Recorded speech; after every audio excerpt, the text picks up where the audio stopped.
Dubai में ICC champions trophy की title की जंग जारी है। न्यूजीलैंड के ओपनर्स की 57 रन की शिराकत के बाद भारतीय स्पिनर्स ने एक के बाद दीगरे 3 विकेटें लेकर न्यूजीलैंड के स्कोर करने की रफ्तार सुस्त कर दी। 75 रन पर न्यूजीलैंड की 3 विकेटें गिर गईं। विल यंग 75, रचिन रविंद्रा 37 और केन विलियमसन 11 रन बनाकर आउट हो गए। इससे पहले इनिंग्स के आगाज में कीवी ओपनर रचिन रविंद्रा की जानिब से जारहाना बैटिंग का मुजाहरा किया गया, जबकि रचिन रविंद्रा ने 29 गेंदों पर 4 चौकों और 1 छक्के की मदद से 37 रन स्कोर किए। अब तक के खेल पर बात करेंगे। साबिक कप्तान राशिद लतीफ़ हमारे साथ मौजूद हैं। राशिद लतीफ़, अच्छी ओपनिंग के बाद 3 विकेटें गिरने के बाद कितना मुश्किल होगा कि न्यूजीलैंड एक बड़ा स्कोर कर सके? बड़ा अच्छा एडवांटेज हासिल किया न्यूजीलैंड ने न्यू बॉल पे, और वहाँ पे ज़्यादा रन बनते हैं तो शुरू के 10 ओवर देखें 6+ या 6 के रन बनाए उन्होंने, लेकिन जैसे ही वरुण आए उन्होंने 1 विकेट ली और अगले ही थोड़ी देर बाद कुलदीप यादव ने 2 विकेट ली है। वो बहुत अहम थी। दोनों स्पिनर से बहुत ही कमाल खेलते हैं। टर्नल मिचेल हो जाए या रचिन हो जाए या केन विलियमसन, दोनों स्पिनर से बहुत अच्छा खेलते हैं और बड़ा एडवांटेज इंडिया ने हासिल किया है यहाँ पे। लगता यही है कि ये अब पार्टनरशिप बहुत जरूरी है न्यूजीलैंड के लिए। Tom Latham and Darrell Mitchell जिस तरह से खेल रहे हैं, तो ये अगर 150 तक जाते हैं, कोशिश करेंगे जाए और 250 रन टोटल बना सकें इस पिच के ऊपर, तो हो सकता है। लेकिन इंडिया इस वक्त हावी है, उनको वो कोशिश करेंगे 1 आध विकेट लें यहाँ पे, और स्पेशली डैरेल मिचेल की विकेट लें, जो कि वो आखिर में बहुत डेंजरस हो जाते हैं और इंडिया के खिलाफ खेलते भी बहुत ही अच्छा खेलते हैं वो। ठीक है, इंडिया की कोशिश होगी कि 1 विकेट और गिर जाए। बहुत शुक्रिया राशिद लतीफ़ साहब।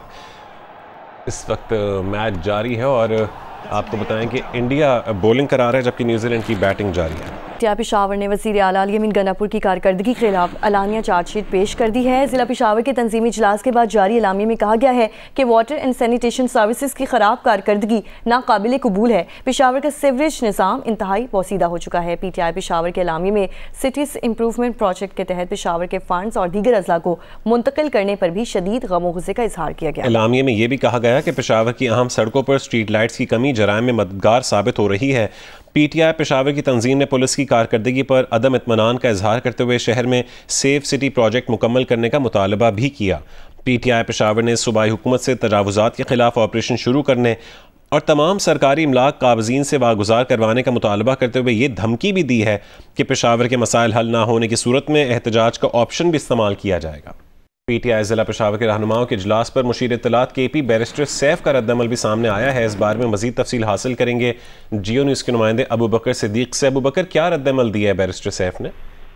देखिए, जो इजलास हुआ था पाकिस्तान तहरीक इंसाफ के रहनुमाओं का, और जिस पे उन्होंने अपने खदशात जाहिर किए थे तरक्याती कामों के हवाले से या दीगर जो इशूज़ है पेशावर के, तो इस पर जब हमने मुशीर इत्तलात खैबर पख्तूनख्वा बैरिस्टर सैफ से मौक़िफ़ जानने की कोशिश की तो उन्होंने बताया कि वज़ीर-ए-आला खैबर पख्तूनख्वा सूबे भर में यकसा तरक्याती कामों को जो तरजीह दे रहे हैं, और बैरिस्टर सैफ ने कहा कि अवामी ज़रूरत के मुताबिक सूबे भर में मुतादिद मेगा प्रोजेक्ट पर जो है इस पर काम हो रहा है, और अगर किसी भी जगह पर कोई भी खदशात हो तो वो जो है फौरी तौर पर दूर किए जाएंगे। इससे कबल जिस तरह आपने रिपोर्ट किया था कि एक इजलास हुआ था पाकिस्तान तहरीक इंसाफ का, और उस इजलास में जो है खैबर पख्तूनख्वा हुकूमत की कारकर्दगी के हवाले से जो है सवालात उठाए गए थे, और इस इजलास में जो है पाकिस्तान तहरीक इंसाफ जो पेशावर के सदर है इरफान सलीम, उन्होंने शिरकत की थी, और शानदाना गुलजार समेत दीगर रहनुमा और कारकुनों ने भी जो है इसमें शिरकत की थी। और इस सिलसिले में हमने इरफान सलीम से भी बात की थी, तो उनका ये बताना है कि पार्टी के सतह पर यह इजलास हुआ था, और इस इजलास को मैं ऑन करता हूँ, और कारकुनों के जो है वो खदशात है, और न सिर्फ वो ये खदशात खैबर पख्तूनख्वा हुकूमत वाले से है, बल्कि जो अरकान असम्बली है, जो पार्लियामेंटेरियंस है, तो उनसे भी जो है तो उन्होंने ये तो इसी तनाजुर में जो है ये इजलास हुआ था, जिसपे तमाम तर जितने भी पेशावर के तो उसको डिस्कस किया, और जो इजलास के शुरा थे उन्होंने बहुत शुक्रिया। अबू बकर सिद्दीक हमारे साथ मौजूद थे। साबिक चेयरमैन सेनेट मियां रजा रबानी ने PTI के सेनेटर एजाज चौधरी को प्रोडक्शन ऑर्डर पर पेश ना करने की मजम्मत की है। अपने बयान में मियां रजा रबानी ने कहा है कि प्रोडक्शन ऑर्डर पर अमल दरामद में नाकामी पार्लियामेंट को कमज़ोर करने की दानिस्ता कोशिश है। इस्तेहकाक कमेटी को सेनेटर एजाज चौधरी के प्रोडक्शन ऑर्डर पर अमल दरामद ना करने के जिम्मेदार ऑफिसर्स को सजा के साथ मुलाजमत से भी बरतरफ करना चाहिए। सेनेटर रजा रब्बानी ने मजीद कहा है कि जिन अफसरान ने ऐवान के अरकान की गिरफ्तारी से चेयरमैन सेनेट को आगाह नहीं किया, उनके खिलाफ तौहीन पार्लियामेंट की कार्रवाई की जाए। पार्लियामेंट की खुद मुख्तारी के लिए स्पीकर कौमी असम्बली को भी चेयरमैन सेनेट के साथ खड़ा होना चाहिए। वज़ीर आला पंजाब मरीम नवाज ने पंजाब भर में वर्कर्स की कम अज़ कम तनख्वाह 37,000 रुपये की अदायगी यकीनी बनाने का हुक्म दे दिया है। मजदूरों की फलाह बहबूद से मुतालिक इजलास करते हुए वज़ीर आला मरीम नवाज ने पंजाब भर में लेबर कॉलोनियाँ बनाने के लिए प्लान भी तलब कर लिया है। मरीम नवाज ने पंजाब भर में सोशल सिक्योरिटी अस्पतालों की रिवैम्पिंग का हुक्म दिया है। इजलास में ये फैसला भी किया गया है कि लाहौर और पिंडी इस्लामाबाद में प्री स्कैनिंग के लिए मरीम नवाज वेलनेस सेंटर बनेंगे। गवर्नर सिंध कामरान खान टिसोरी ने कहा है कि कराची में डंपर से शहरियों की हलाकतों के जिम्मेदार पुलिस और ट्रैफिक एहलकार नहीं बल्कि डंपर ड्राइवर्स हैं। डंपर्स एसोसिएशन जाम बहक होने वाले तमाम शहरियों के लवाहिकीन को 1-1 करोड़ रुपए मुआवजा अदा करें। डंपर एसोसिएशन को मैं ये कहूंगा कि अब तक जितने लोग डंपर तले कुचले जा चुके हैं उनके मालकान अपने डंपर बेचे, अपना घर बेचे और उसका मुआवजा लेकर उसके घर जाएं, उसके घर वालों से माफी मांगे और हर एक को 1-1 करोड़ रुपए जाके दें। ये नहीं चलेगा कि मारकर ड्राइवर भाग गया और पुलिस FIR लेकर उसके बाद उसको बंद कर दे और वो फिर कहीं गुमनाम बनकर कहीं दूसरे डंपर को चला ना रहे हो।